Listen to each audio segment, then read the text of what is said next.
Самая лучшая оценка – это самооценка. И самая лучшая критика – это самокритика, да? Ну, и это тоже может быть.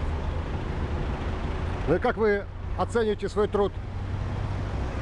Ну, я считаю, что в целом оценка хорошая, так, если честно. Мне нравится, как получилось, потому что не всегда ты понимаешь, как это будет все-таки в окончательном варианте на месте. А в данном случае я вот увидел, первое ощущение было хорошее. А дальше уже те моменты, которые я вижу, как любой автор, он всегда чем-то недоволен. Вот. Ну, это...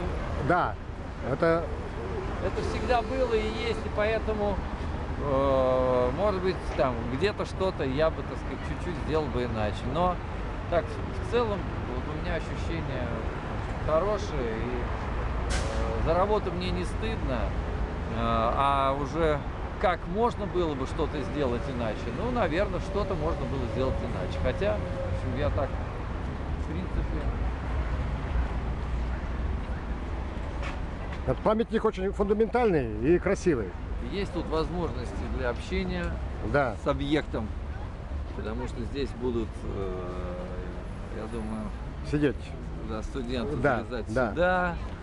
Но в то же время, с точки зрения профилактики различных заболеваний простудных, надо будет нет, они сидеть дощечку не будут. положить. Не, ну они же не будут часами сидеть.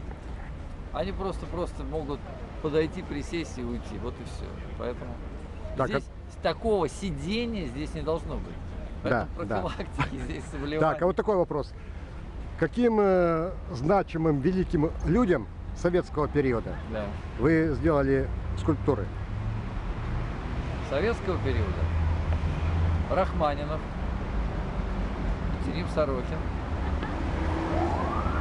Мустай Карим, Косыгин, если мы берем советских и российских деятелей. Сейчас скажу, кто еще. Ну вот так вот, на первый взгляд, у меня, конечно, больше исторических персонажей. А с образом Валентины Васильевны, то есть Валентины Александровны Витязевой, и либо Нет. не работали вы, нет? Нет.